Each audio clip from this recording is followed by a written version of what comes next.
থাকবে না। বিষ্ণু বললেন 7 শ্রেণীর ব্যক্তিকে আল্লাহ তাআলা সেদিন আরশের নিচে ছায়া দিবে।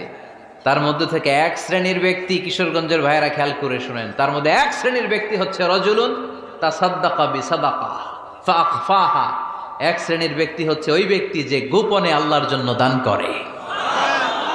হাত্তা লা তা'লামু শিমালুহু মা তুনফিকু ইয়ামিনুহু, এমন গোপনে এসে আল্লাহর রাস্তায় দান করে দেয়, তার ডান হাত কি দান করেছে বাম হাত টের পায় না। ডান হাত কি দিল, বাম হাত দেখে নাই।